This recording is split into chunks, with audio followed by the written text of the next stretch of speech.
All right, mic check 1 2, mic check 1 2. What's up, guys? So I just wanted to give you a quick intro that there was a host of technical difficulties because this is our first time kind of doing the podcast and we set everything up kind of off the cuff, but we learned from it. So moving forward, things should be better. We should have a lot better video quality. Nothing should be choppy or laggy or cut out, and our audio should be more dialed in. And so there is a part where we stop halfway through, or more than halfway through, like an hour and 20 in, just to let you know. But then we kind of restarted once we got everything back up and running.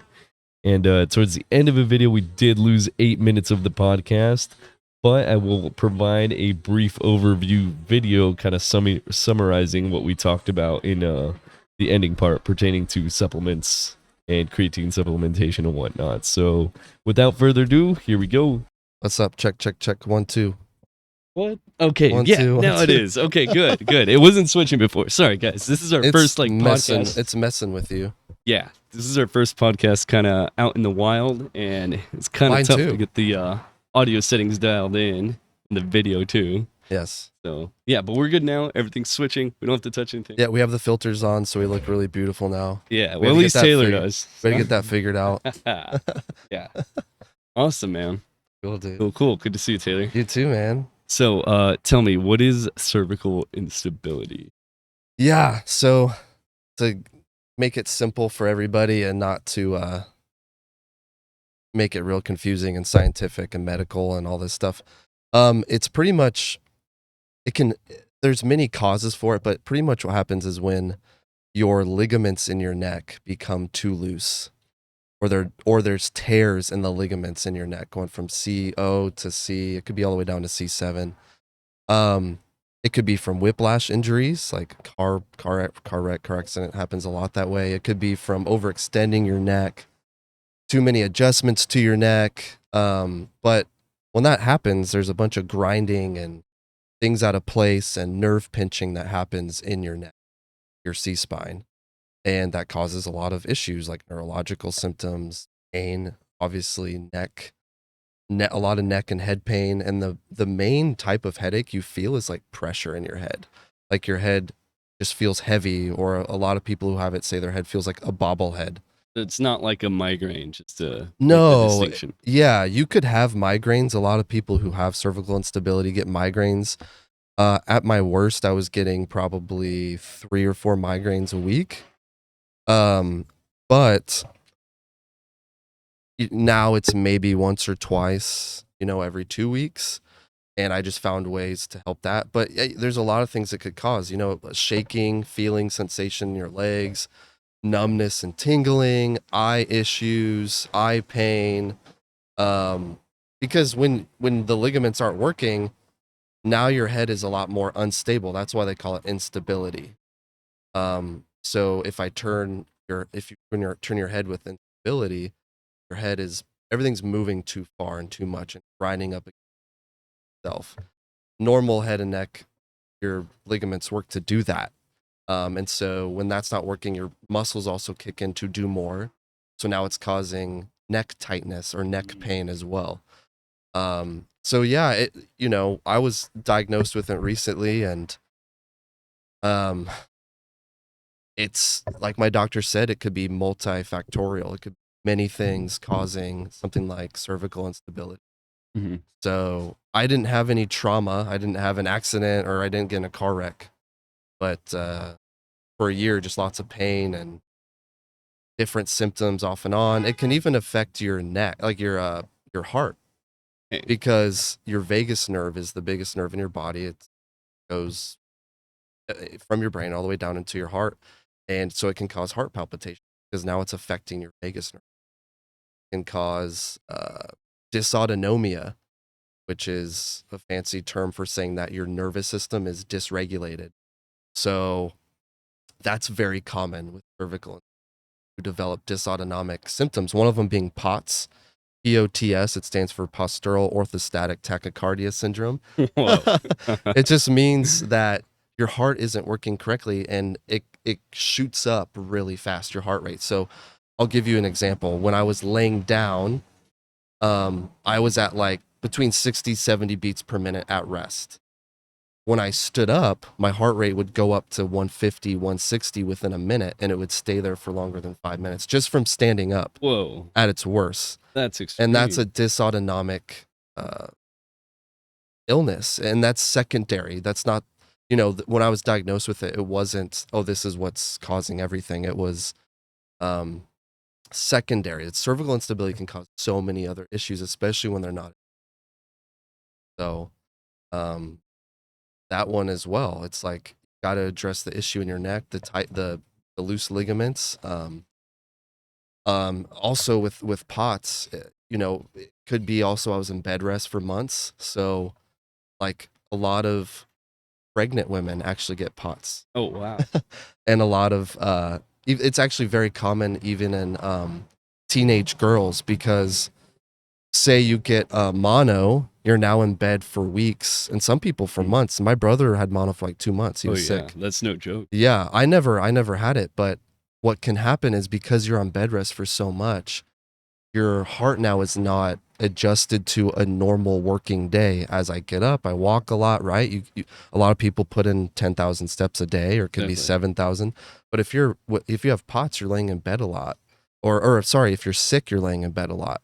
And so POTS can even develop secondary to an illness. So during COVID, hospitals were seeing a lot of POTS cases skyrocketed, because with COVID, people were sick. Oh, yeah. Especially people with long COVID.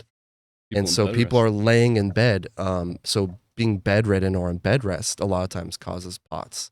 Your nervous system is so dysregulated because you're not used to like working out or walking or going to work, the normal stresses of life that your heart is used to. So now just standing up or trying to walk around the house can develop a fast heart rate. A lot of times people feel dizzy because your heart's going so fast and the blood isn't getting up to your brain fast enough when you stand up. So a lot of people have like what's called drop attacks, or they pass out, black out. That happened to me only once, fortunately. But yeah, so it's with cervical instability, it can cause a lot of different issues depending on the severity of it as well.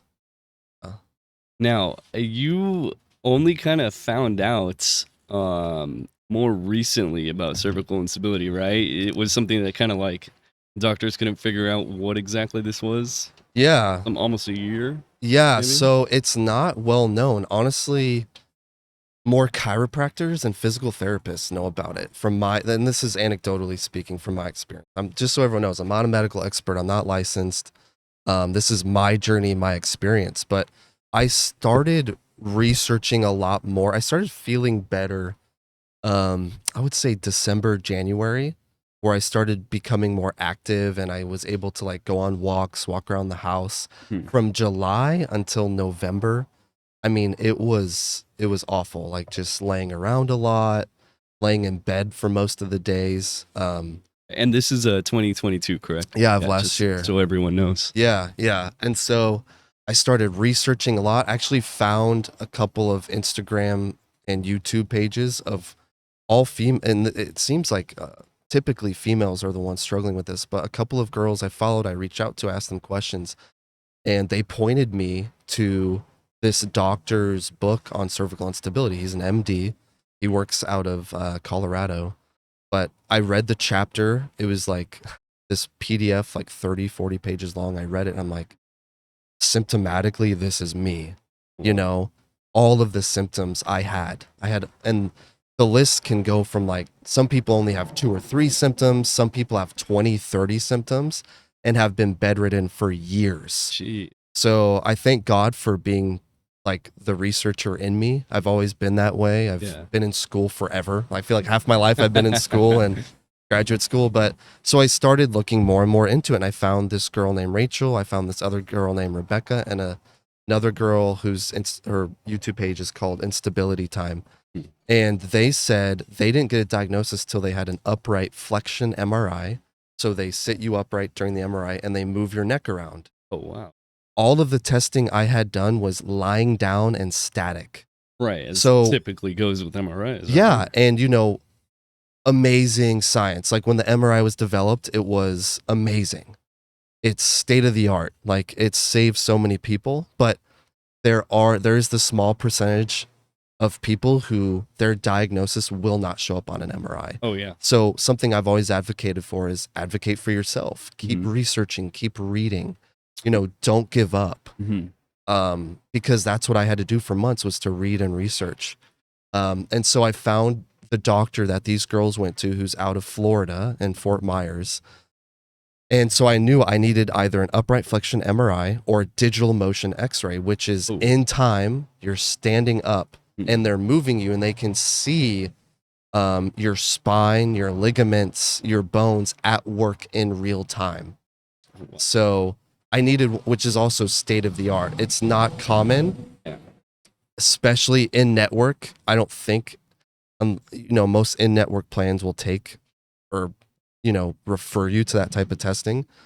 But I was like, man, I think I might really have cervical instability after all the researching and talking to these girls online. And so I tried for months advocating for an upright flexion MRI. And my doctors were like, we've never referred someone to an upright MRI. I don't really know what that is.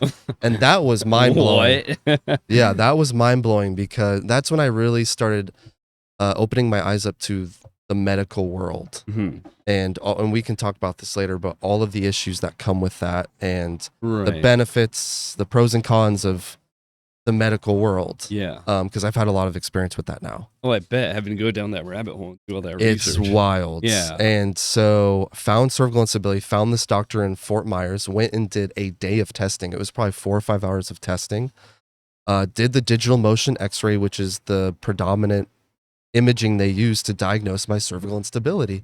And there were a few things on that imaging, probably 4 or 5 things that majorly indicated that I had cervical instability.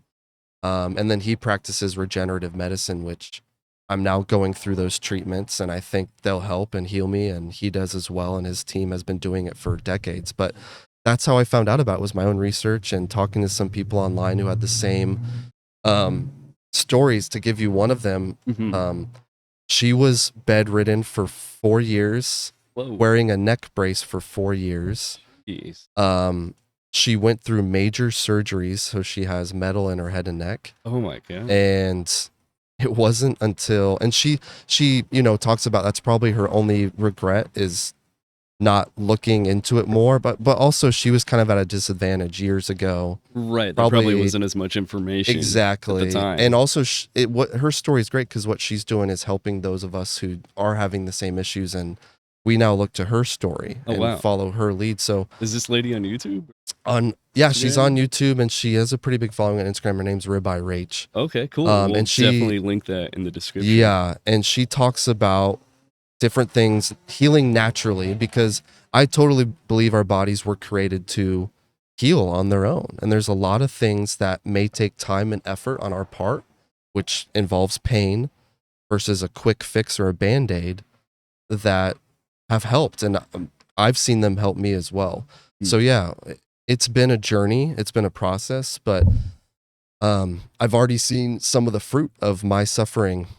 I've had so many people reach out. I've had friends of friends that have needed pointed in the right direction for healing. And I've been able to talk to people about mental health as well. And I think that's a beautiful thing. And I think that's, your suffering's for naught, like it's up to you and your mindset. Your suffering can be used for good, or it could be like, woe is me.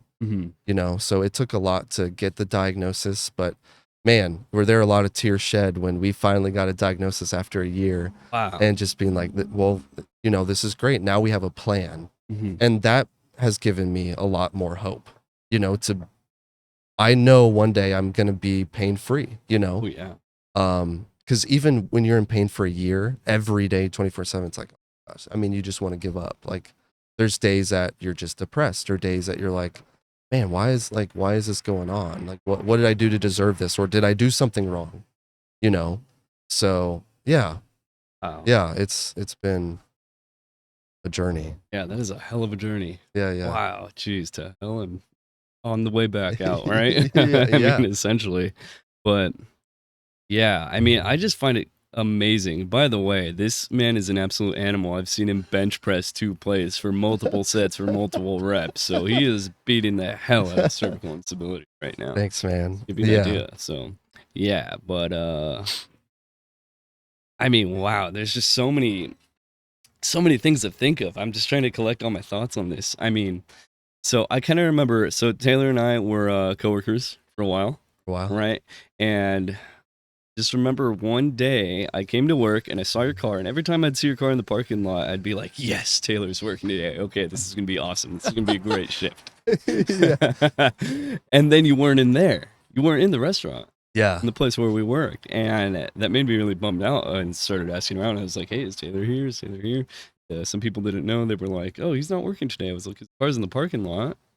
And eventually I found out from somebody, I forgot who at this point, that you had gone home. They said you had really bad vertigo. Oh, yeah. Now, you had been experiencing vertigo for like maybe 2 weeks at this point. Yeah, I'd I say was prior. actually, yeah, this is a good place to While. go too, like the origin story. But it was longer, and I just kind of kept quiet about it because I had a lot of experience with vertigo. I had a couple of episodes when I was like, man, it was probably when I was 23, 24 years old. So this was like 6-7 years ago. Oh, wow. But that was it. I remember as a child, I was really sensitive to like roller coasters and car rides. And so I knew what vertigo was too, because my mother and my grandmother have had horrible experiences with vertigo. My mom has actually healed a lot of her vertigo with her work through her chiropractor. Chiropractors Wow. are great with vertigo. A lot of them are really skilled with vertigo. But yeah, I had a couple of vertigo episodes at work, and just the room is spinning sensation, especially when you lay down, the room is spinning. That is classic vertigo. Yeah. Now, when you were walking, did it feel like you were walking in like an earthquake, like everything's Like, just kind of shaking? Yeah, more or honestly, I've less? never experienced an earthquake, so I don't really.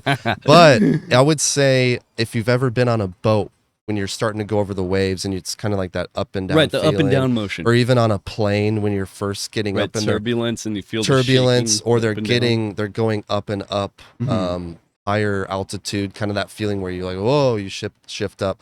Yeah, Right. just from walking around. And I noticed it more when I would sit down. And then, like, I remember opening the restaurant a few days. I would make my food, and then I'd sit down and be like, whoa, like I'd have to grab onto the table, and I'm like, Oh. whoa, what is going on? Like, Yeah.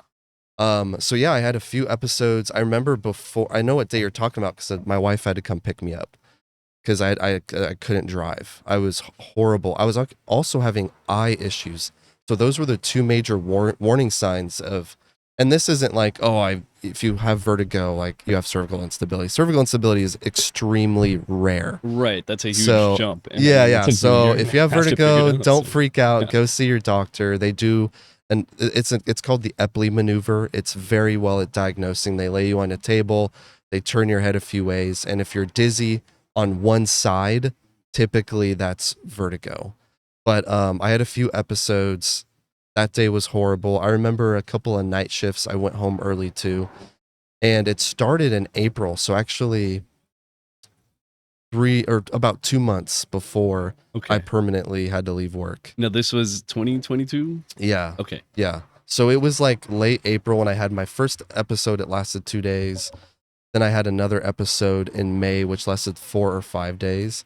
And then June was, I thought it was vertigo, but really what was happening was there was an issue in my neck, and it was causing vestibular issues. So, your inner ears work alongside with your eyes and your feet to kind of balance you in the world. Right. So when you about have the fluid, right?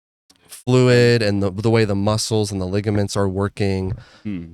can anything. And if you have muscle tightness in your neck, your head, that can cause balance issues. If you have fluid in your ears, so if any one of those three things are disrupted, the way your feet are firmly planted on the earth, inner ear issues with your eyes, they can all cause dizziness, and balance issues. And then the last is if there's something wrong with your neck, which they call cervicogenic origin. So like cervicogenic dizziness is what they initially diagnosed me with, and cervicogenic headaches in my in-network with my in-network doctors because they didn't really know what was going on. So they said, "Oh, it's it's a cervicogenic headache. It's a cervicogenic dizziness," because I actually didn't have classic vertigo when Oh, really? when I was started doing testing a few months later. Okay, so that was a few months into your Yep. episode when you.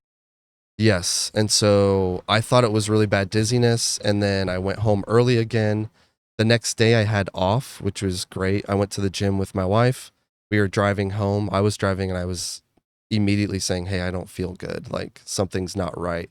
And then we get home and I had this extreme pressure feeling in my head, which initiated a panic attack. And so I was like, there's just something not right here. And then, so then we went down the path of, okay, is this like anxiety? Do I have like a panic attack disorder? Because a lot of people don't know if you have extreme anxiety or stress that isn't taken care of in life, they can manifest in physical symptoms. You know, if you have unsettled anxiety and stress, it can develop anxiety symptoms where you're having symptoms every day. So I went that route as well, like exploring, okay, could this just be, I have a lot of stress in my life. You know, I was working 50 hours a week and in grad school and newly married, and I was doing multiple interviews a week. So just a lot of, and I was leading a Bible study. So I was doing too much. And so we're like, okay, maybe this is anxiety. But yeah, it all started with the vertigo, dizziness, and then I was having eye pain, and the pressure in my eyes was high, which could also be caused by cervical stability. Yeah. Dang, dude. So at this point in your journey, this is kind of like a few months in, you'd say, when the doctors kind of start diagnosing it as it's not cervical instability. You said another C word. Cervicogenic. Yeah, that. So, or cervical, but they say cervicogenic. Mm-hmm. That's just the origins because, you know, I had CT scans, X-rays, multiple MRIs and MRAs, which look at blood flow, your major veins and arteries in my neck and my brain, multiple brain MRIs. I did a CTA, which is also looking at your arteries and blood flow, and nothing major was found. So it's like, right. So this is kind of the point where you're going back and forth, not really Back and getting the forth. answers, and probably this is where you start pushing to do your own kind of self-research, right? self-research, because it was from like, my first testing was done in July, like major testing. So it was like, and that's when I saw my first neurologist. And then I saw a headache specialist neurologist from starting in August. So it was a few months of testing. Like the last major testing I did was like last October, November. Mm-hmm. So fairly quick on a lot of this testing, but nothing major was found. Like I think Right. my C-spine MRI was the most major thing, which is interesting because that's where all the issue is at. But all they said was disc desiccation. And that's where, you know, as we age, which is normal, I'm 31, this can start happening at the age of 30. Typically between 30 to 35, you start developing disc desiccation. It's where your fluid in your discs, there's not as much fluid as there should be. So they start to deteriorate. See. That's why you see like older folks, like they're kind of head is bent forward or they have bad Right. postures, because that's what happens when you age. It's And you don't normal work aging. out. Exactly. And it can even be from being too physical. Like I've played sports really? my whole life, Uh-huh. played basketball, football, baseball, a lot of contact sports. So That's right. Taylor was a D1 athlete, by the way, for baseball, and we will get into that. yeah. Yeah. So it was nothing major was found. I mean, my pain was excruciating. Even I still have some bad days. Lately better days because of my first treatment, but it's, yeah. So I thought, okay, do I need to have a spinal fusion, you know? Oh, And my doctors jeez. were like, no, like there's nothing there that would point to that. Like no surgeon would operate when you operate on you. So I've also had a lot of encouragement that a lot of these tests showed up negative, and I didn't, you know, because at some point you're like, I have pain every day. There's something wrong. Yeah. And it's in your neck and your head. Like you need that to operate. Oh, yeah. You know, just from sitting at a computer, I was having neck spasms and just feeling my neck tighten up, which, yeah, if you sit at a computer 8 hours a day, that's going to be a little bit of that, but not like excruciating head pressure 24/7, Right. you know? So I knew there was something wrong. But yeah, the doctors were just, they didn't really know. So then it was, okay, let's move into trying medications and trying different treatments for things, despite not knowing what the issue and the problem the root was. cause. Yeah, So which did they give you any like pain meds at all, or? yeah, so I tried a lot of stuff. I mean, at first it was just like medicating myself. I have a doctor friend who said, "Hey, just take ibuprofen and Tylenol, like back and forth, and you can do that for between four, like take ibuprofen 4 hours, take Tylenol, then take ibuprofen, just Right. until you figure out what this is, or until you start seeing doctors, you know." And then it was like my primary care doctor, every time I saw him, wanted to try a new antidepressant or anti-anxiety medication. And that to me was like, okay, I knew I had, Interesting choice. yeah, and I knew I had anxiety. I've been an anxious person like my whole life, but I've never had this. And so I was like, why are we pursuing, an antidepressant? One of like the first medication was actually a medication that's pretty strong, pretty potent medication that's used for migraines and anxiety or depression, called Effexor. I mean, I took it for 2 days because the side effects were horrible. Horrible. And I ended up in the ER because I couldn't sleep, and I was having heart palpitations and chest pain. These were all side effects from the Yeah, medication? and it even said on, my doctor said, okay, if you have heart palpitations and chest pain, you need to stop taking it. Mhm. So I was like, okay, I'm having Well, that was a quick day journey. 2 chest pain and heart palpitations. And Yeah.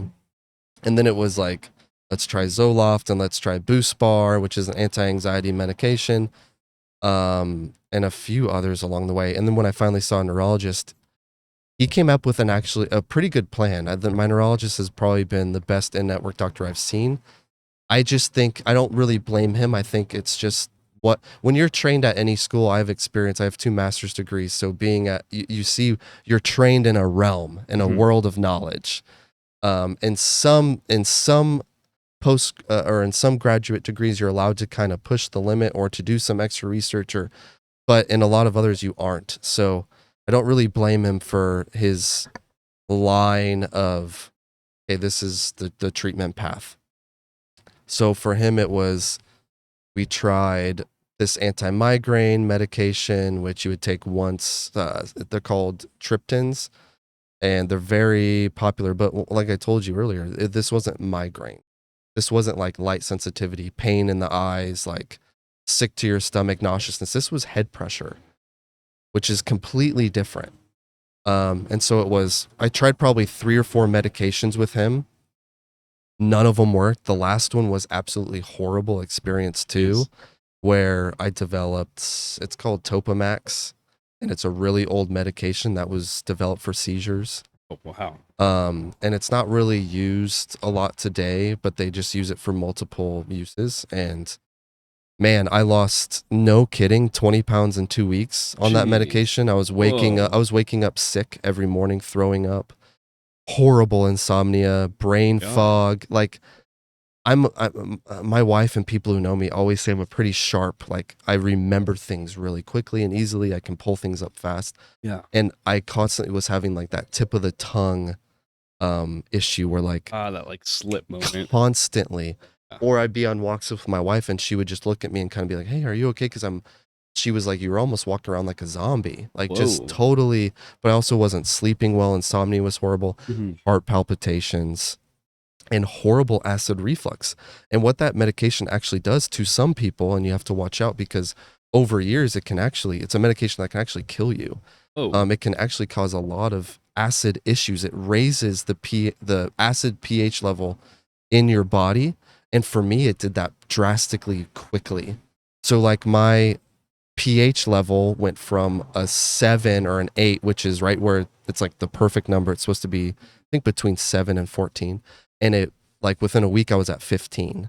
And then a week after that, I was at 19 or It's 20. extreme, dude. So I was having acid Literally reflux. Yeah, I was having acid reflux issues. So every time I ate, I felt sick and had horrible acid indigestion. So even eating was an issue. And I remember calling my neurologist saying, hey, can I stop this? Like, immediately because this is not, I'm having so many issues and it wasn't helping my headaches. Yeah, I feel like this is just making everything worse. Everything worse. Especially on top of chronic pain. Like, that's the last thing that's you where need. I was. And so that's why I'm saying to you, Seabass, is that none of these, they were all Band-Aids and none of them were helping. Right. It was like masking an issue they didn't even know about. And if you have a structural issue, like the ligaments aren't working, a medication it might minimally help some of the pain, but over time it's not going to help at all. And then you're going to have to keep upping a med.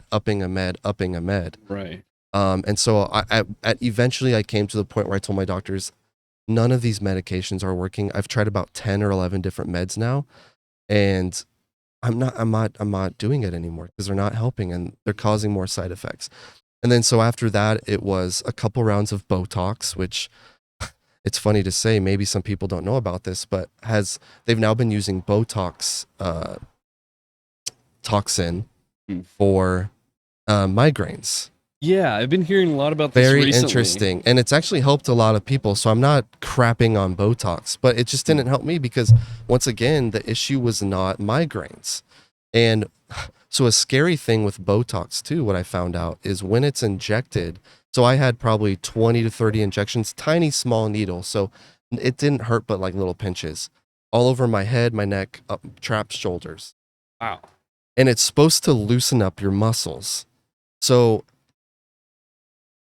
you know, logically and theoretically, it helps because a lot of people's migraines come from too much stress and clenching in your jaw, your neck, your head. Right.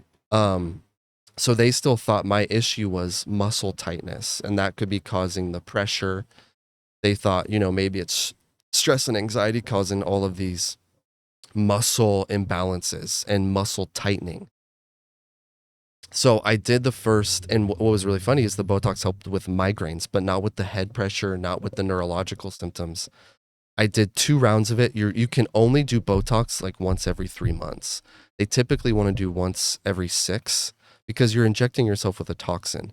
And what they found is they will test someone's blood, especially if you've been on Botox for a long time, and find that the Botox is no longer in your bloodstream. So where do you think it's going? It's actually passing the blood-brain barrier.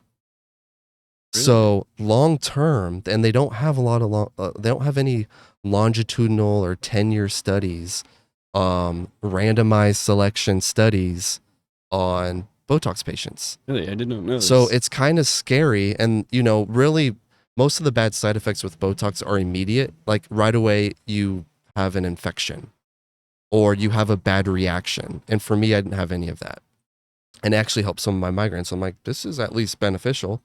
So I did it one more time.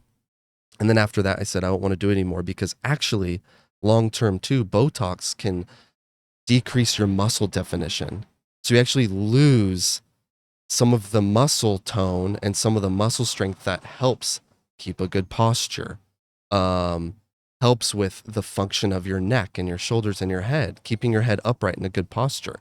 Yeah. So I was like, okay, well, long-term, this isn't helping me. And I don't want to have to now have, if I have a structural issue, long-term Botox could actually be really bad for me because I may need my muscles in the short term to help hold up my head when the ligaments aren't working. Right. So I said, I'm done with the Botox. And also it was really scary to me when I found that there's some researchers and scientists out there who think the Botox goes into your brain. Yeah. The brain. And they don't know the long-term effects of that yet because Botox is fairly new. Yeah.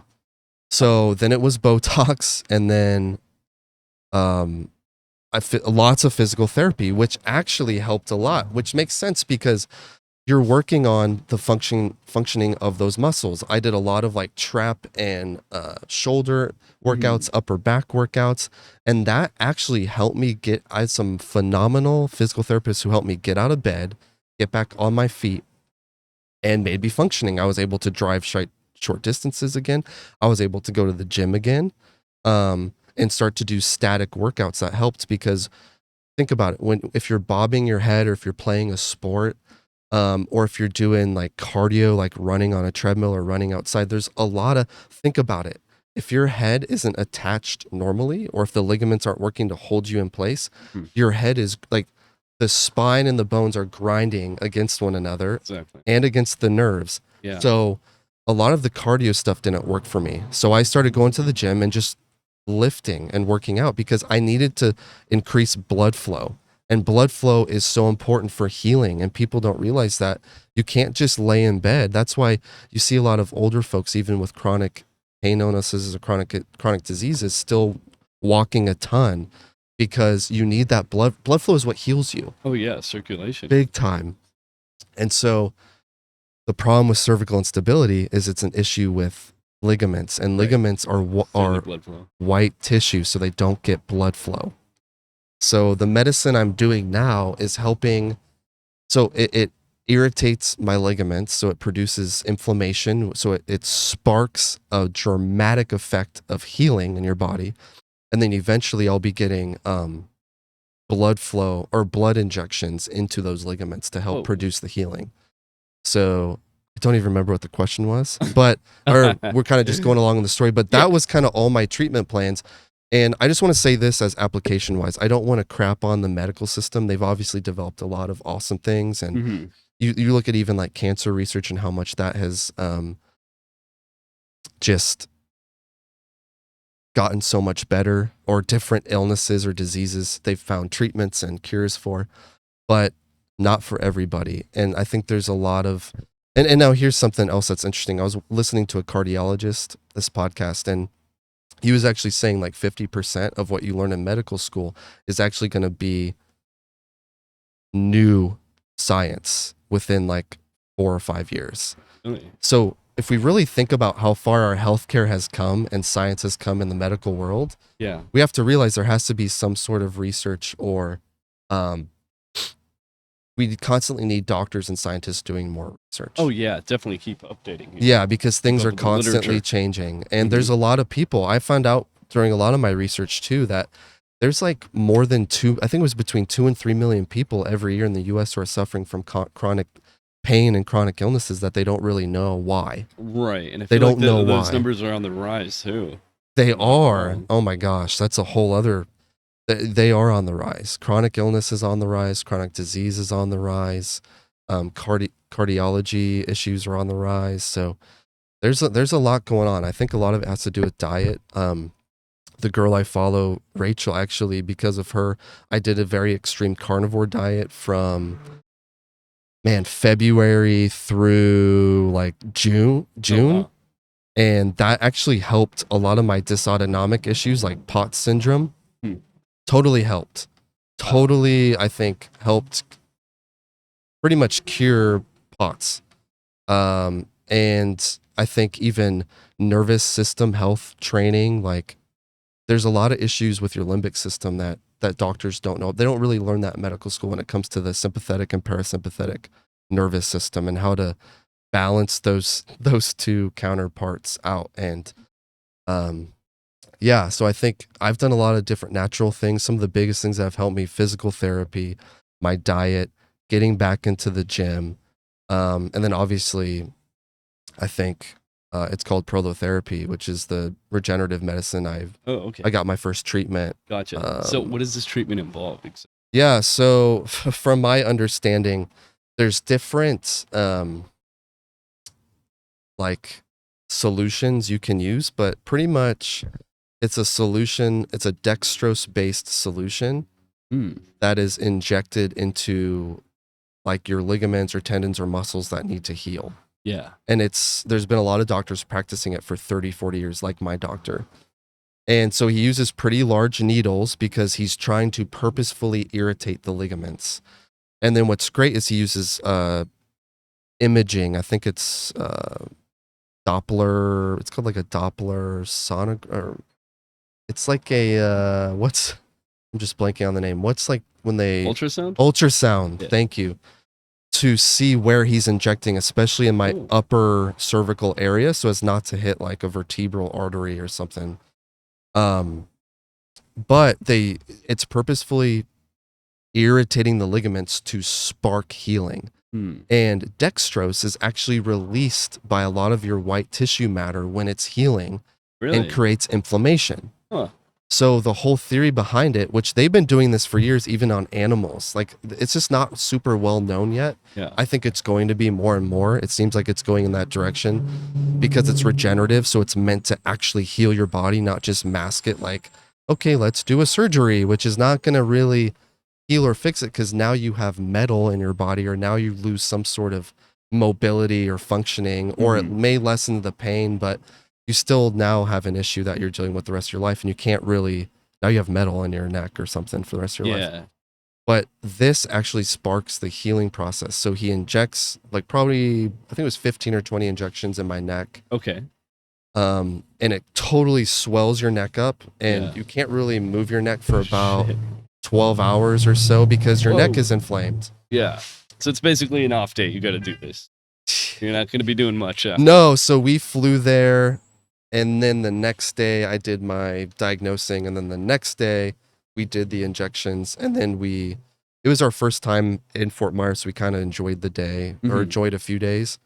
And then, yeah, you can't like fly the same day. They say depending on how you feel, you can fly the next day, which is what I'm planning this second time around. So yeah, it totally inflames you. But the whole theory, once again, behind it is to initiate healing with your ligaments, because how else are those ligaments going to heal if they're loose? They call it ligament laxity. So yeah, it's really interesting. He has so much research. He has a book written with tons of research and data.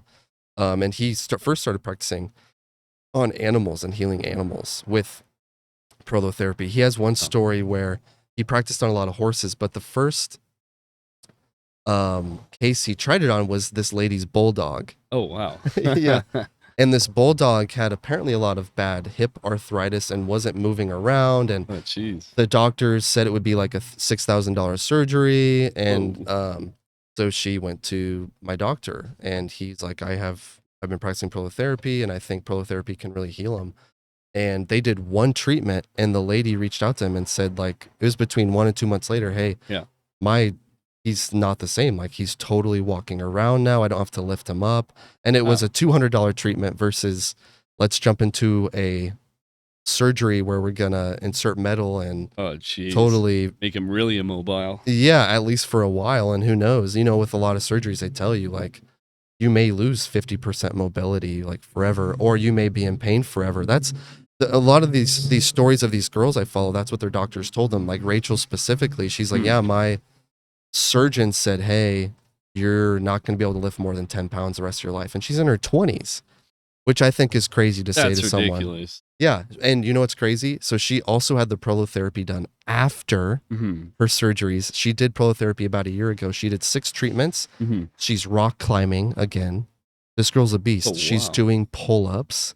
Someone who is in bed for like 2 to 3 years, wearing a neck brace for 4 years. Well, this was that girl. Wow. It's insane, dude. So they purport that they find healing in 80 to 90% of their patients, sometimes full healing. Wow. So, and it may be something that I may need to have like in 5 or 10 years again, but at least there's an option, and at least there's something that's actually healing the body. So, and giving relief.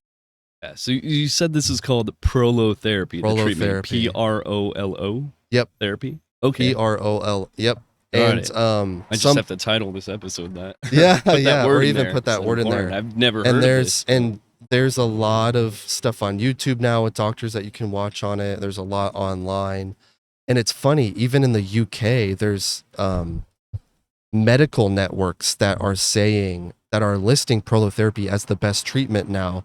They include it in network in a lot of medical facilities in the UK. Oh, wow.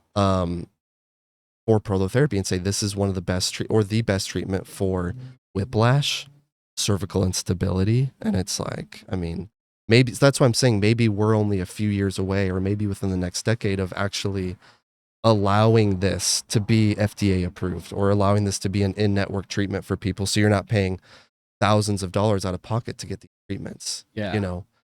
So but yeah, so it starts with prolotherapy. And then what they'll do is after a couple of treatments of that, it's called PRP, platelet enriched prolotherapy, I think. Okay. Where they'll use your own blood, right, and inject it into your ligaments. Oh wow. And then they even all, and then the furthest they'll go is to do stem cells. Like they'll use bone marrow stem cells. Right. I think that's what you hear more about these days is Yeah. stem cell therapy and Yeah. you know, ligaments and stuff like that. Yeah, a Bones, lot of whatever. people go to like Mexico and pay $2,000. Is You that know, how much or it is? yeah, Wow, or they it's call. Have you heard of expensive. BioAccelerator? I No, think they're I've based in not. Colombia. They're like the world's leading. All of the major athletes, UFC fighters, Oh, all is that go where they there. go? That's the stem cell therapy they get? Yes, and they are world renowned because these Really? fighters in the UFC, you can find a lot of their stories. Huh. They go and get stem cells and they're fighting again within a few months where it's like they've been in pain for months Right. and they just have this insane recovery time. well, think about it. They're fighting every day. They're sparring. They're pulling on each other's necks and arms and legs. And so you're going to have a lot of ligament issues and tendon issues. And in-network care doesn't really have an answer for that except for, well, let's do a surgery and hopefully you heal from it. Yeah. But unfortunately, a lot of these athletes get surgery and they all say the same thing. My body is not the same. And then you can't, the problem with surgery is you can't go backwards on it. You can't like redo a fusion where they put metal into your body, or you can't redo the surgeon's work of cutting into the tendon and reattaching it to something else. Yeah. So they're at least trying stem cells Hmm. or prolotherapy or PRP first. Right. Something that seems a little more natural. You know Less what I mean? it is less, it's invasive, but it's less invasive. It's going to have less long-term effect on you. Like Right. it's some people say it's experimental, but it's really not experimental when you have decades of research behind it and decades of testimonials and stories of people healing using these methods. So, and it makes sense. You know, prolotherapy has actually been around for a long time. Yeah. And there's doctors with years of experience and years of testimonials of people who've healed using it. So the way my doctor phrases, okay, like 50% of it is on us. Mhm. We're doing the treatments, and then 50% of it is on you. I need you to work out, Mhm. get blood flow. I need you to take care of your neck. Don't go be playing like contact sports. Don't be playing basketball. Don't be doing stupid things. Yeah. Diet. He said high protein diet, which I've already been on. And that's why I eat a lot of meat every day. Yeah. Because high protein diet has shown in so many research to heal you naturally. Your body needs it. Oh yeah, the body's so dependent on protein. And your body absorbs a lot more protein if it's meat. It's just proven. Your body absorbs way less protein from like nuts, peanuts, soy. Your body doesn't absorb those Right. things well. It'll absorb, say if I eat a steak and the steak has 35 grams of protein in it, I can absorb up to half that protein. It stores in your body. If I eat 35 grams of protein from peanuts, it's going to absorb like 1 or 2% of the protein. Yeah, I think a big problem with that is just the cell wall, you know, just due to the nature of the plant itself just does not digest. Exactly. So Body I can am a absorb that. firm believer that you need to supplement most of your diet with meat. And then there's nothing wrong with eating plants, fruits, berries, nuts, but they should be seasonally, which is what our ancestors did. They seasonally ate those things to supplement the majority of what they were eating, which was cattle and hunting their food and eating meat. They were eating collagen intense Oh yeah. foods, and they were eating all of, Right. they were making bone broth. They were using a lot, eating collagen dense foods. Cartilage, you know, Yes. all those ligaments. Yeah, and so that's why like I make my own bone broth and drink it every day. All the Wow. foods I cook and eat with are from homemade beef tallow, from Yeah. beef fat. I drink raw milk with grass-fed collagen peptides. I do all of these things to help my body heal because especially right now, I need my body to heal. Yeah. The ligaments aren't working. I need my own collagenous tissues to heal. Yeah. So I think that's so important too. And that's another big part of my story is my diet. And has been for a while, it was just eating meat and like realizing too that our culture, like, I don't know if you've experienced this, but it's so hard to go out to eat and like, there's not a lot of meat on the menu. And if it is on the menu, it's Tiny. like only tiny and only the rich can afford it. Expensive. Yeah. Oh yeah. So I have Definitely. found so many ways. And I think I've told you and some of the other guys about ways to and actually it's so crazy. This is what's crazy. And the world will lie to you and tell you that you can't do it. But we're paying less in groceries every month by me eating more meat. You just have Really? to find, Wow. like I get meat snacks. I have a subscription and it's a ton of meat. Like it's beef sticks, beef jerky, it's like liver crisps, a lot of these things, and I'm paying like $70 every 2 months for Oh, this that's box so of stuff. cheap. You gotta find. You have to. The thing with me is you gotta buy it in bulk. Right. Oh yeah. You definitely. look around. Like I went to Wild Fork yesterday, and I Oh, yeah. messaged you guys like, "Hey, they have ribeyes on sale for That's right. 50% off right now," Whoop whoop. which is insane. So Shout out to I Wild Fork. yeah, I Yeah, grabbed it. grocery outlet too. Yeah, Ooh, they they're got those awesome. deals, dude. You Give gotta- us sponsorships. Yes, please. You have to find these places. And another great one is meat subscriptions. So like I get a box from Butcher Box, which is all organic, grass fed, they aren't given antibiotics and naturally raised. So it's so nutrient dense. Oh, the nutrient density Protein. is just insane, dude. Dude, and so Insane from what I get their variety box because I want all beef because I can find pork and chicken for pretty cheap, but beef is really hard to find. Yeah, beef is usually more. Yeah. So I get steaks. I get like T-bone strip steaks and New York strip steaks, and I get ribeyes, and I get like usually a big 2 or 3 pound roast. Yeah. They also throw in bacon and like grilled organic chicken nuggets, which are delicious. But you just have to find ways to be creative and like, I find a lot of different recipes I make, and I love it. I love eating that way. I'm not as strict on solely eating meat. But my theory is 80% of what I eat is meat, and then I supplement the rest with still animal source products. Yeah. So like cottage cheese, like I eat goat milk cheese. So you're still doing dairy. Okay, absolutely. gotcha. Yeah. I drink milk, like raw milk. Yeah. Whoa, raw, like unpasteurized? Yeah. Whoa. Raw milk, because there's a lot of research coming out now about the properties in raw milk and the enzymes and Where how do you they even heal find your that? gut. So the only place I have found it is at Sprouts out here, and I'm shocked Whole Foods didn't have it. Any Sprouts or? Any Sprouts? Really? Well, every Sprouts I've been to has. I Like didn't know I they went, had that. yeah. I'm gonna have to check that out. So I a want to gallon try of raw milk. I eat a lot of raw butter, Ooh, which yeah. also you can get at Sprouts. Mhm. I cook all my food in duck fat, beef tallow, Duck fat. and ghee. Where the hell do you find Yeah. that? Duck fat is also at Sprouts. Really? Just like in Yeah. a jar? Just Yep. like. Yep. So I know I that. mostly use Interesting. beef tallow Huh. and ghee. Like I always cook my Oh yeah, eggs. ghee is normal. Yeah, I always Definitely. cook my eggs in ghee. But a lot of beef tallow, so just to give you guys an example of how you can do this, I go to this farmer's market. They have a ranch, buy direct ranch there. And I buy like, say, 4 to 5 pounds of beef fat. Yeah. And unless you're super lazy and don't want to do it, but I cook the beef fat Mhm. in a big pot for like 4 hours. Oh wow. And it turns into this liquid gold looking substance. And you strain it, Yeah. and then you store it in glass jars, like mason jars, and it turns into beef tallow. Yeah. There you go.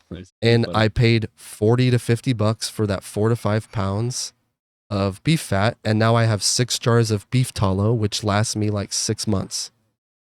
So you're paying Wow. $40 to $50 for 6 months of fat that you can cook everything in. Right, and that's assuming That you're is like cooking so every day too. So that'll which last I you. am doing. I'm that will cooking. last you. Yeah, I'm forever. cooking 2 to 3 times a day. That's awesome, And man. I calculated all of this, Yeah. how much I'm paying, and the 6 jars I made lasted me 6 months. Yeah. I just ran Awesome. out of it. Wow. So, and it's delicious.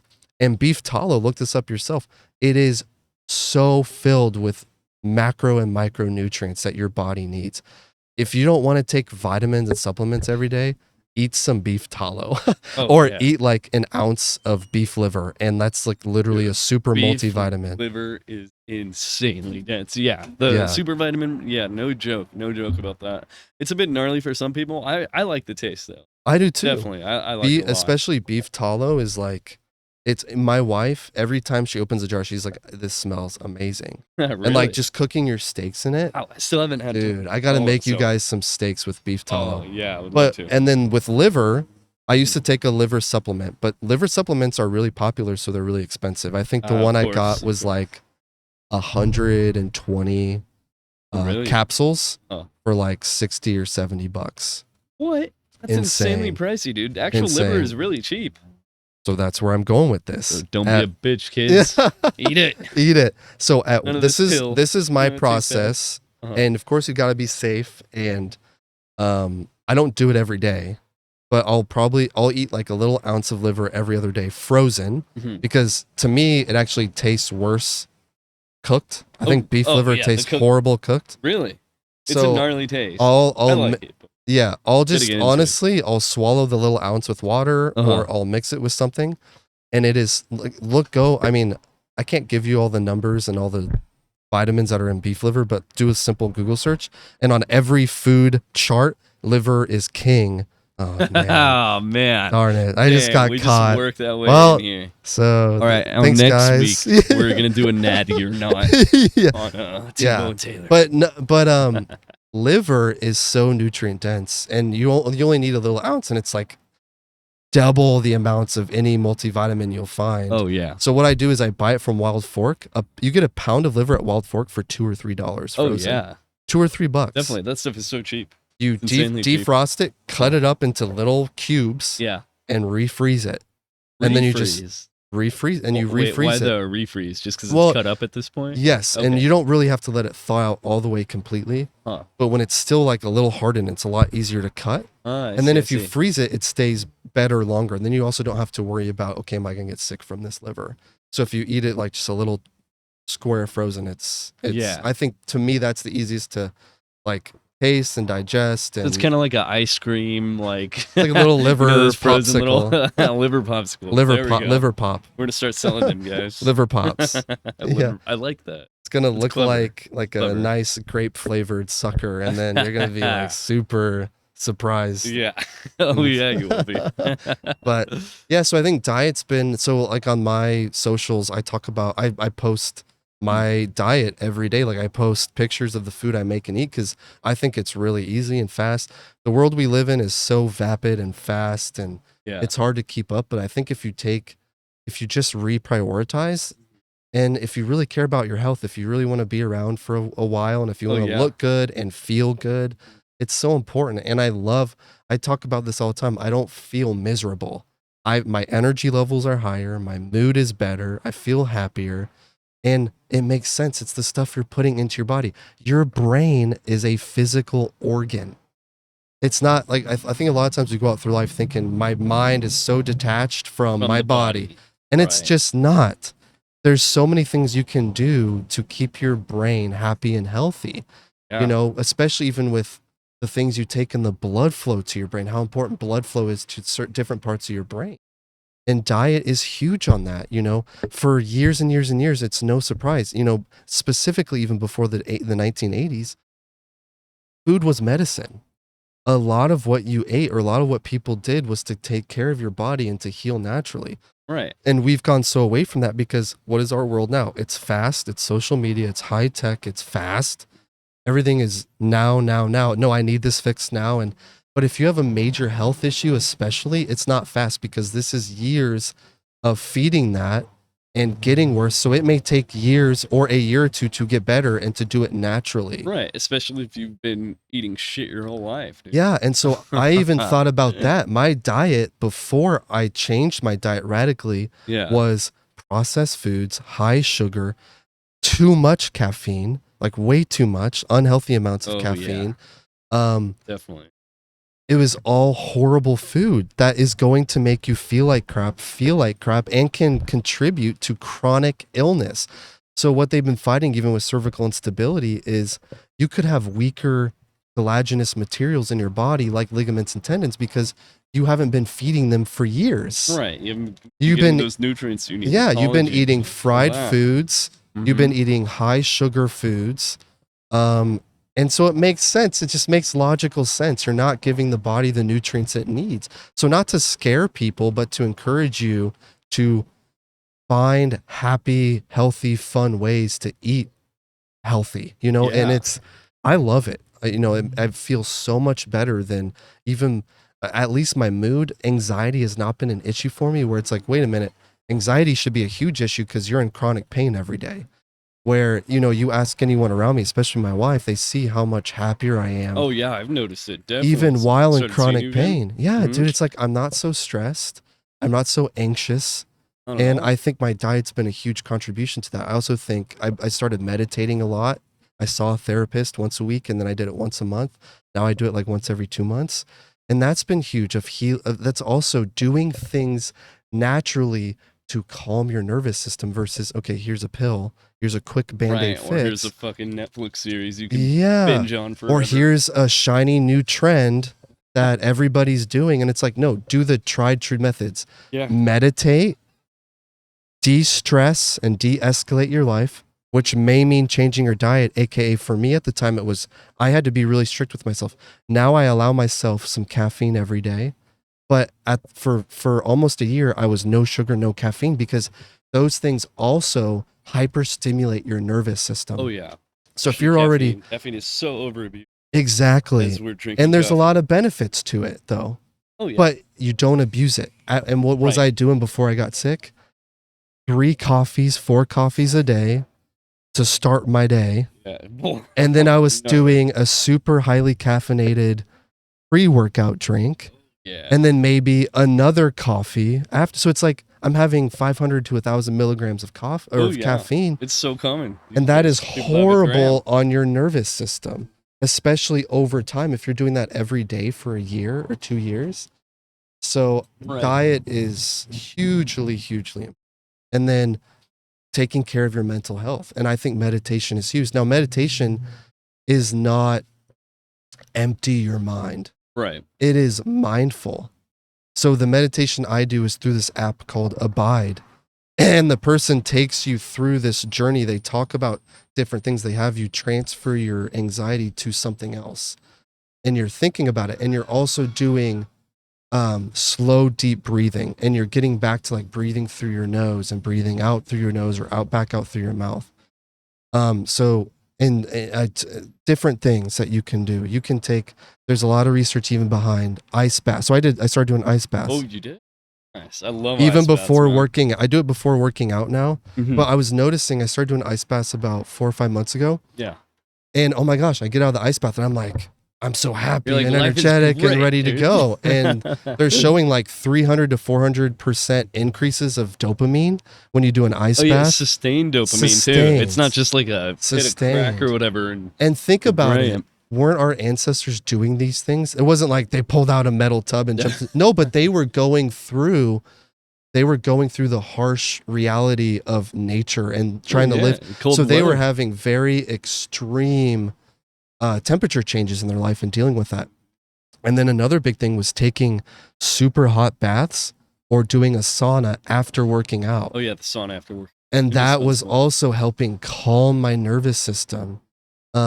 Like getting out of the sauna and just being like, feel so calm. Relaxing and all content. those muscles too. Those Yeah. tight neck and head Yes. muscles. All of that. It's So all- doing these natural things to help heal your nervous system was also a huge natural way to heal it's funny we say natural. Like, Yeah. it's just, these are things that people have been doing forever to heal their bodies. Yeah, I mean, I guess natural in opposition to what would be unnatural, and what would be unnatural would be Synthesize things. it would be all this right here. Yep. Just being hooked onto that forever. And just- Exactly. and also this too. Nobody should drink this much caffeine. Like that is not natural. How No, easily you can access it. exactly. But it just stresses out your nervous system so much. I think caffeine is one of the most overrated things. Like, obviously these days, the social media days, especially here in California, you hear it more than anywhere. But it's just like this constant focus on just drive. I have to be productive. I have to be doing something. I have to be working on something, some business, right?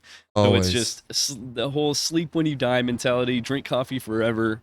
But that's how you're going to burn out faster. so not much gonna take care of faster. And you can, know? yeah, you can. And look where we live. We live in the heart of that, dude. Yeah. Like we are in the throng of that in Orange Oh, County, California. It's kind of yeah. like the Definitely. grind and everybody's doing. Oh yeah, more so in to- LA. I mean, here for you sure. get it too. Yeah, but, you know, absolutely. it's this whole Or- area. Yeah, Orange There. County is a little bit more chill than you think of like LA County, Oh but yeah, people are assholes in LA. OC's nice if you ever visit. yeah, Yeah. exactly. Where Disneyland is. Yeah.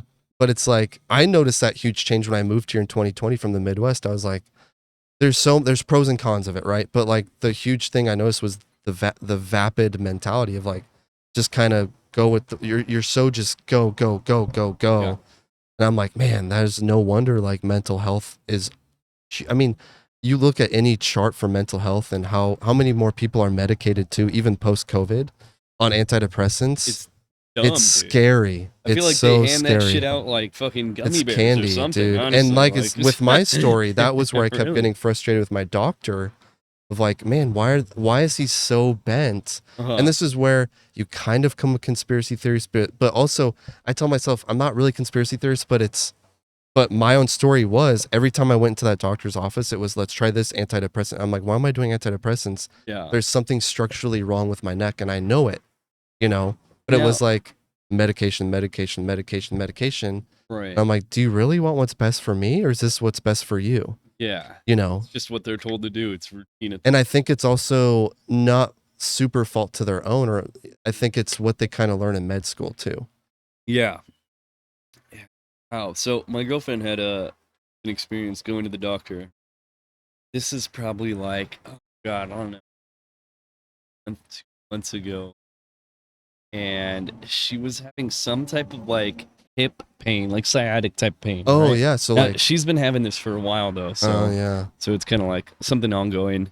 But this is the worst medical experience she said she'd ever had from a Wow. doctor. She had to buy insurance this year, 26. 26 years old. Exactly. So first time like figuring out your healthcare provider, going to a doctor. So the first one she went to, she said she went in there. She was probably in there for a total of 5 minutes. Called me and told me she wanted to change immediately health providers. This Yeah. dude basically got in there, was like, here, you need this type of medicine. That's it. Just like prescribed or something, and then just walked off. And she was like, well, what about this, this, and that?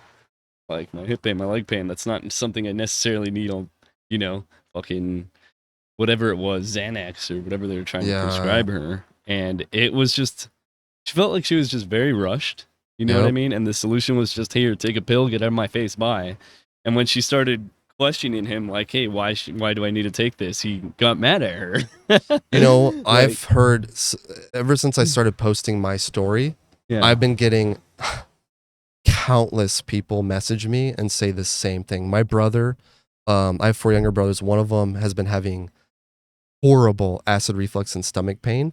Jeez. And they scoped him. They found that there's an issue with his stomach, which is genetic. It's not Uh-huh. major. It's not like an ulcer or anything. No, nothing crazy, but it was, his primary care doctor's phenomenal. Like, but he was sent to a GI and she put him on 2 medications and didn't explain that the second medication he was put on, the first one being a strong acid reflux medication, which they actually upped the dose on. And the second one was an anti-anxiety medication and she didn't tell him. What? So She literally just wrote him a prescription and was like, here. she's like, here, this is what you need to take. This is how long we're going to take them. This is the dose. And, he should have done a little bit more advocating and asking questions, but he went back to his primary care and he's like, he goes, I don't understand why she put you on the second medication. Really? And unfortunately, not all doctors are that way. You'll find some better than others. Mm-hmm. But dude, I've had I feel the same way. I was like, why are you giving me these meds? And we see now story upon story upon story. I think there's also no fault of the doctor. Mm-hmm. There's things working against him. Like there's a need for a lot more doctors and nurses. And so a lot of these doctors have 1 million patients that they're trying to see on a daily basis and they have to rush. And then also it's like you can spend a few more minutes, or my experience too was I constantly was doing my own research and reading. I have 2 graduate degrees, so I know research. I know what a good journal article looks like and good research and validity and all that stuff versus ones that are not. And so even the stuff I was reading, I'd ask my doctors and totally like just push me off as if I was like this lower person because I don't have a medical degree. Right. or I'm not because trying to practice you're a medicine or doctor. try to tell them they're wrong. I was just asking questions. Yeah. But if my wife felt the same way, every time one of us asked a question, it felt like they would just try to like push us off or not answer our questions or redirect. And it's like, no, I'm really concerned because I'm in excruciating pain almost every day. And why am I just being prescribed this medication? Like, why is there not, like for your girlfriend, it's like physical therapy sounds like it would be probably a good thing to look into. It's definitely the one thing You that's know out there what the most. You know what I'm saying? Yeah. Absolutely. Diet would probably be a huge thing. Like there's so many different things that you could do. exercising, doing different types of exercising, working on strengthening and mobility and Exactly. stuff like that. Why is it just like, okay, I'm not going to answer your questions, but I'm just going to keep suggesting different medications? Right. Or prescribing different medications that are like the anxiety medicine that you said your brother was prescribed for his case sounds completely irrelevant to gut issues. Bonkers. Now, I'm not a doctor or a medical Yeah, person, but no, I mean we are not. anxiety for gut But issues. we are humans with brains and souls, and we are and we're smart, and we're allowed we to, can read. and we can also ask questions. Yeah, we know what it takes. And to that doesn't mean that we're being disrespectful or impinging upon your medical knowledge and what you've been through in school. We're not at all, but we're allowed, because it's our body and we want help and we want to get it fixed. Yeah. And we're told by society that this is how we do that we need to come and talk to you and see you. So it's like, yeah. So we and especially we want to do something that's in network and covered by insurance, right? Because of course, hundreds and thousands versus $25, $50 copay. So, I mean, I'm glad I went through that route. I'm glad I had all the imaging done, because it totally, like, okay, so I knew I didn't have like a brain tumor in my spine, or I knew I didn't have like an aneurysm forming. Like, those were the two major concerns that can cause head pressure like I was experiencing. So obviously it's great that we have those tests to do those things, Definitely. So Get a fan. A big old beetle. Nice.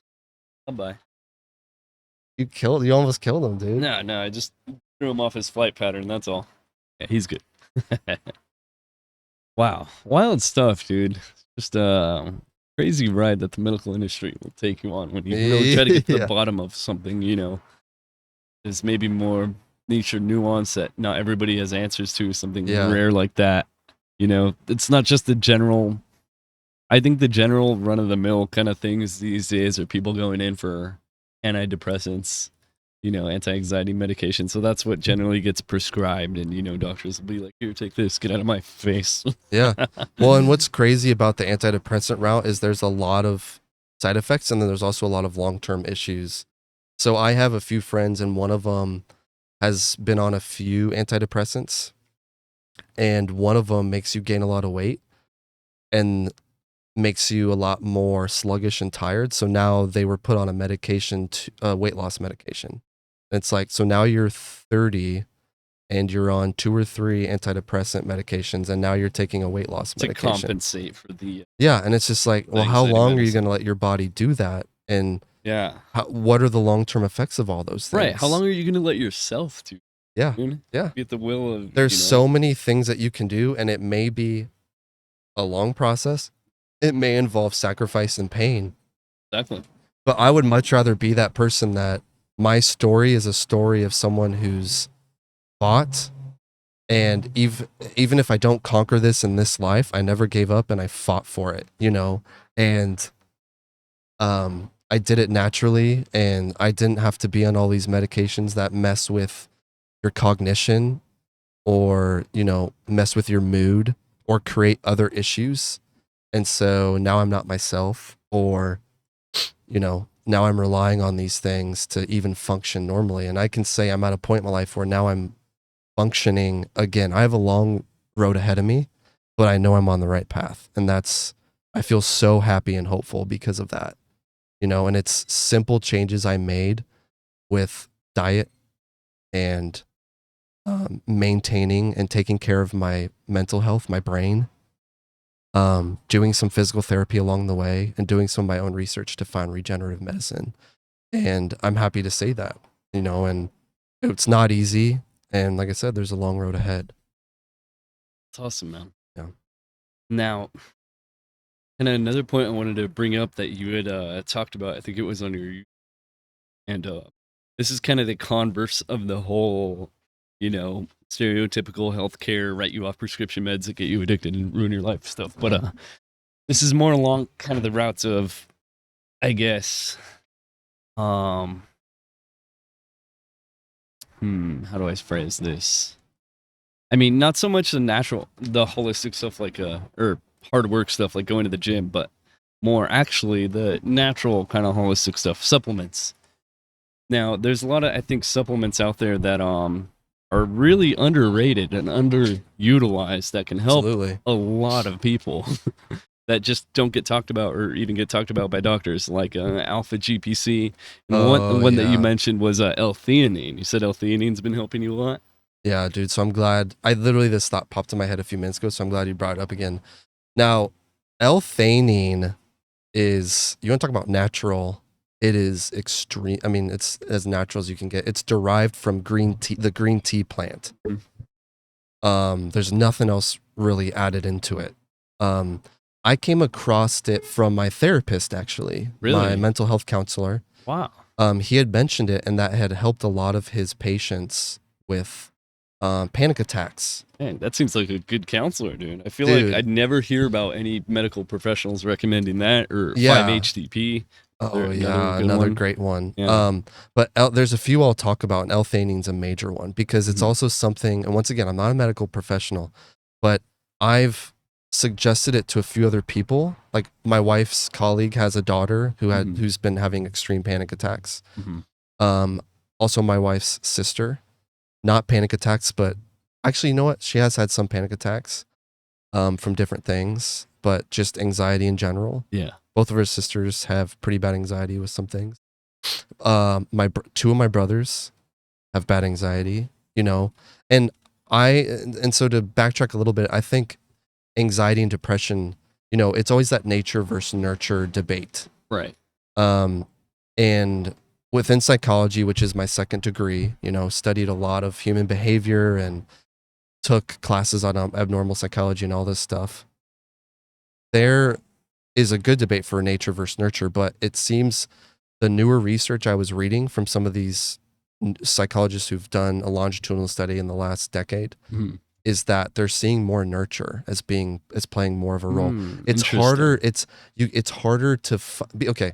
So there was a huge study that came out of, I believe it's Oxford, with over 100 patients, and actually I think it was over 1,000. And over 10 years of study, totally disproving that there's a chemical imbalance and that's why you have depression. There's no way to measure that. You can look at chemicals in your bloodstream, but at any given moment, it could be completely different at another given moment in time. You cannot measure how much serotonin is being produced. You can't measure those things. So it totally blew out of this decades-long conventional thinking that you hear from doctors saying, "Oh, you have a chemical imbalance." That's not a thing. They cannot prove that. So why do we have doctors saying that you may have a chemical imbalance? It's ridiculous. So they're finding that because, say you have two siblings that have anxiety and both my parents have anxiety, the conventional answer was, "Oh, it runs in your family." You know? No. The reason it runs in your family is because you're being raised by someone who has anxiety, depression. You're learning those behaviors and those responses to stresses in your life from somebody who also responds to those things with high anxiety and depression. Does that make sense? Yeah, absolutely. So behavior. I was learning behavior from my father and my mother to be super stressed and respond super stressfully to certain situations. And so for decades, when I talked to my therapist, I was like, he asked me, I would bet you money that you do not know the last time you had a day where you didn't have anxiety. Wow. And I broke down because I'm like, you're exactly right. Damn, that's a hell of a thing for a therapist to say, dude. Exactly. But he was exactly right. Yeah. And it took me realizing that and getting over it to say, wow, I need to address this. And first off, you take yourself from the boat of being a victim because, I have a chemical imbalance. It's not my control. I'm screwed. Right. The only thing is at the whim of that. And I just need to put something in my body in order to fix that imbalance. Versus there are chemical processes going on in your body that can also be changed by the way you think and act in this life, in this reality. And that's what I worked through, the steps with my therapist, and one of them that helped, because at my worst, this is something I've talked about a few times too, which, thank God I haven't had a panic attack since like late October, early November. But before that, dude, I was having, on the best days, 2 or 3 panic attacks every day. And at the worst of times, I was having like between 10 and 20 panic attacks in a day because I had this major health issue going on. I was having heart palpitations, all these crazy neurological symptoms, and I was freaked out. My brain was so hyped, my nervous system was so out of balance because I'm like, what, am I dying? I can't sleep. I was afraid to sleep at night. So my body was on constant high alert because of where my thinking was at. Wow. All I did was change my thinking through meditation, through therapy. And what helped me to help mitigate the panic attacks I was having was L-theanine. And there's a lot of research that has been found that people who take L-theanine with panic attack syndromes, it totally puts them in remission of their panic attacks. As soon as I started taking L-theanine, I stopped having panic attacks. Wow. Now, I can't promise that's going to work for everybody and be for everybody. That, like, it's going to work out that way. But L-theanine also helps improve mood. It's been shown to help you stay calm and relaxed. The doctor who prescribed it to me, I was a psychiatrist I saw, and she was like, I take one every time I feel super anxious or jittery at work, and it totally calms me down and focuses me. My wife's sister says she's taken it before interviews. She's taken it to help her sleep. I used to take it at night to help me sleep. I don't take it anymore. I took it on my flights to Florida just to stay calm and smooth. Yeah. You know, like someone would pop a Xanax on a flight, you know? Right.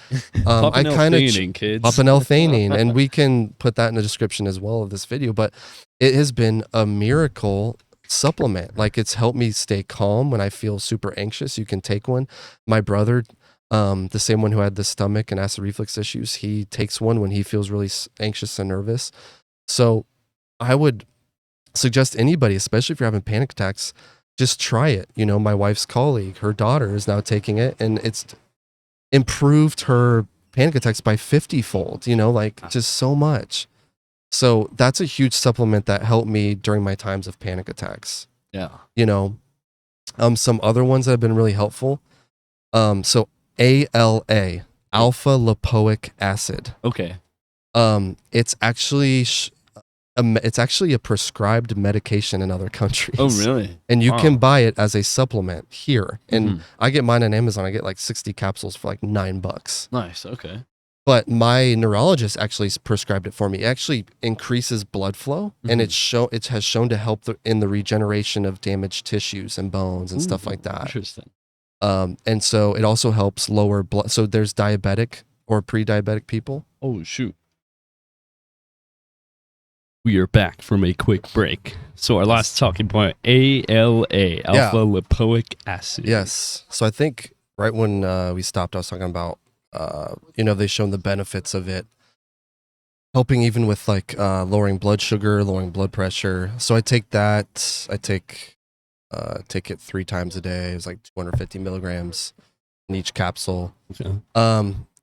Some other big ones, B12. B12 vitamin. Oh, You yeah, know, definitely. so it helps convert, you know, the food you consume into healthy energy. And there have been a lot of people who have B12 deficiencies as well that can cause a lot of weird symptoms. So if you ever have like weird symptoms, like you feel vibrating inside of your limbs, or if you have like tingling, or a lot of times it's a B12 deficiency. And what's great is you can get that checked with a blood test right away. So I take B12. Another one for migraines. Like, once again, you don't need to take a medication if you're just having migraines, especially if from unknown origins. One of them I take is B2, which is B2. riboflavin, Mm. is great for migraines as well. So I take that once a day, 400 milligrams, I believe. Other big ones are magnesium. And there's obviously different forms. If you want a stronger form, you take chelated magnesium. I do citrate, which is what my neurologist suggested before I go to bed, because citrate, one of the side effects, it can empty your bowels out, so you can have loose stools. No big deal. It's not something to worry about because your body gets used to it over time. But it also helps with muscle tightness. So if you're having like pain, especially like even if your headaches are from like muscle tightness or neck muscle tightness, magnesium at night before you go to bed, you know, 200 to 400 milligrams of citrate, magnesium citrate is great. I still take that. And then of course the other things, just for my cardiovascular health, my gut health, I take fish oil every day. And one I started taking recently a few months ago called black seed oil. Black seed oil. I've heard of this. What are the So benefits the of this main one? ones are gut health. Gut health. My wife has ulcers Ooh. that she's still healing from, and she has healed greatly from just naturally. She's Wow. taken black seed oil, HCl, magnesium glycinate, the chelated form, and a probiotic with vitamin E in it. Strong probiotic, and her ulcers are smaller, and she's not having issues. She don't have pain anymore. And black seed oil also helps keep strong, healthy tendons and ligaments. So that's a really important one I've been taking, just so I can help my body heal, like during this process of getting treatments. Right. Some of the I take a multivitamin, just like a basic men's multivitamin, has all your vitamins that you would, like vitamin C and E and D and all that stuff. And then I also I think zinc is really important at night just to stay healthy. I noticed, like, when I've been taking, I don't get colds as often. Vitamin D and zinc. And I think, I drink the collagen peptides. I like the grass-fed form because you absorb more of grass-fed collagen peptides versus fish, instead of the fish, I can't think of the name, based collagen peptides. Yeah. And it's funny because the fish-based ones are actually more expensive than beef or interesting. Yeah, so it's really interesting. I'm trying to think of any of the other major ones that are really important. And so recently, because I talked about acid reflux a little earlier too, and I've actually found a lot of benefit in flaxseed, which is in oatmeal. Yeah. So if you eat oatmeal in the morning, it's a great thing to eat in the morning. But read the ingredients of oatmeal, because some of the oatmeal you'll buy in the store is filled with all of this other crap that you shouldn't be consuming, like synthetic oils, and some of them they found metals in some oatmeal that's been made. So do your research a little bit on oatmeal, but flaxseed is great for acid reflux. So is psyllium husk powder, and you spelled psyllium Psyllium, and you can get it in powder form. I mix it with like 8 ounces of water, chug it. And then the other two are marshmallow extract, and holy cow, I'm blanking on the name of the other one. Maybe I'll remember it later. But marshmallow extract is also huge because what it does in the stomach, it like creates like this thick goop that lines your stomach, and that helps fight acid reflux. Wait, so the marshmallow, like the typical thing you'd cook at campfires? I think they have extract of that. I don't know. What the hell is a marshmallow, anyways? But I thought it was marshmallow just like extract. a sugar thing. I know. Interesting. So I found those from some naturopathic doctors that have suggested like how to naturally heal your body from acid in your body, like how to lower your acid levels, or even interesting choice. So those flaxseed, I'll remember the name of the other one, but flaxseed, psyllium husk powder, and marshmallow extract have been a huge help for acid reflux and gut issues. So, and then the other one was I take a formula for I have really bad eye health. For years I've had just bad eye vision, and so I take like the AREDS 2 formula. It's called AREDS for my eye health. What is that? It's a mix of like iron and vitamins D and E and something. It's a few things that are supposed to help, that's suggested by doctors to help with blood flow to your eyes. So yeah, that as well. But there's like I've also taken some things out, added some other things just as I've seen what has helped me and what hasn't. Right. So what works for you. Yeah. One of them I used to take is called Gerberine.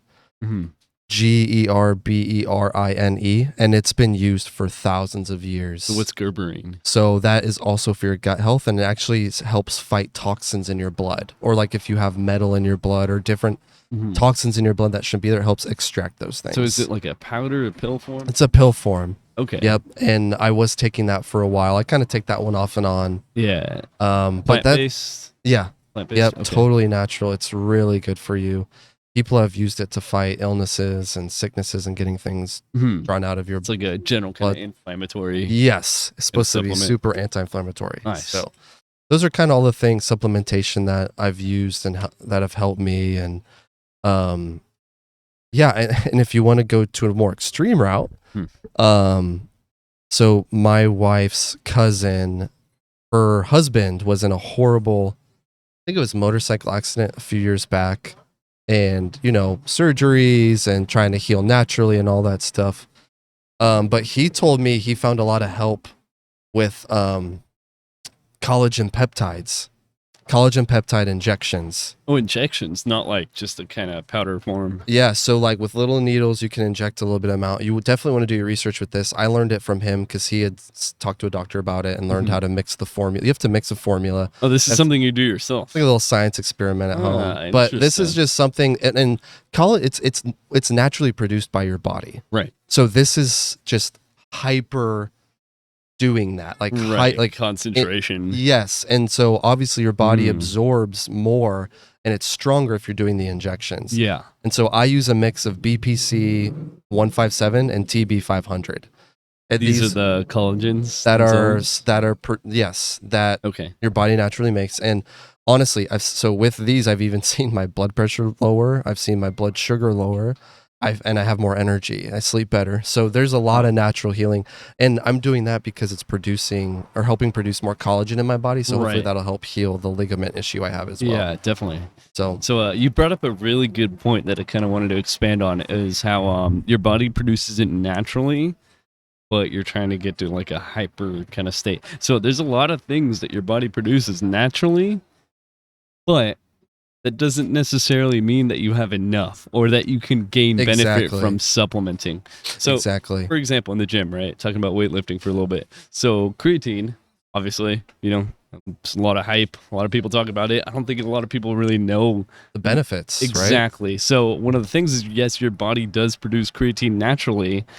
And yes, you can get creatine from red meat, but unless you're eating like 5 whole ass steaks a day, you're not going to be able to saturate the body with the amount that it can get from supplementing. So your body can actually take a lot more, utilize a lot more than what it naturally has, or even what you would get from food alone, as if you were supplementing. Absolutely. So I'm glad you reminded me, because creatine is something I take at least 3 days a week, sometimes 5 days a week. I just do 5 milligrams. You can do, I think, up to 10? 5 or 5 grams. 5 grams. Yeah, 5 grams. And you can do up to 10. So for mine, it's 1 scoop. But people don't realize, like you said, you can get creatine from eating red meat. I get creatine from eating steaks. Right. You probably more than others, because you need a lot of steak to get. But here's a huge benefit. Here is a huge benefit people don't realize from creatine is it is a depression fighting supplement. Yeah. There have been so many studies showing that it out. fights depression. So it's like, do you really want to try these things to heal your body? Or once again, just kind of put the Band-Aid on. And so creatine is something if I'm not hungry enough after a workout, I'll make a protein shake. And I have bone broth protein. Nice. I have whey protein. I have glycogen that I add to it, and I have creatine. Yeah. And so a lot of times, I'll make that shake because I'm not hungry right away, but I know my body needs that protein to heal and get the supplementation it needs after exerting all of that and sweating all of these things out. But creatine, I think, is a super slept on thing. Oh yeah. I feel like when we were like teenagers, people were like, "Oh, are you on creatine?" Like it's it was like some like sort of thing. like some sort of steroid or something. Right. My mom actually talked to my doctor when I was, I think, 17. So I still had what do you call them when the kid doctor? Oh, pediatrician. Yeah. So she told him that I was using creatine. She was very concerned super about upset, it. yeah. And then he said, "Yeah, he doesn't need to take that. He's young." But now reading kind of the more new. All right, so the last points in the podcast I was talking about, one of them was creatine supplementation and how it could benefit the elderly. So some of the studies that are coming out now show that creatine supplementation in the elderly helps reduce the offset or the likelihood that the elderly would have injuries from falls. And this mostly happens due to muscle degradation as we age. So if you want, you can take a look at some of those things. I'm going to link them up in the description. But one of the really good points this study makes right here, and this is in section 4.4, and we'll link the study below, says, along with weaker bones, aging adults are at an increased risk of falling because of reduced muscle mass and loss of motor coordination, which decreases stability and reduces ability to maintain balance. So It's a line right out of the study right there. If you want to read, it's a very interesting read. They kind of go over all these meta-analysis, actual like control groups they have and whatnot. They'll show you the loading cycles, which are typically like 5 grams creatine per day, 20 for the first few days, and then they also analyze the effects of creatine and exercise in the elderly, and then talk about some endurance athletes and how that affects them as well. So yeah, very interesting study. I think they mention adolescents as well. If not, there's another study I'll post in there, which also shows. I don't think that has many. That study has many things involving like weightlifting in kids. It's mostly like, does creatine have any adverse effects? And the way they test that is they look at blood samples to see if any enzymes or anything like that are out of whack. Again, that's pretty scientifically heavy, and we're not going to get into that here. We want to keep it pretty like gen pop so anyone can listen and tune in. But we'll probably make a scientifically heavy lifting video next time. Till then, guys, hope you enjoyed the podcast. Links in the description below. Check it out. Like, subscribe, or not. Do whatever you want to do. See you guys later.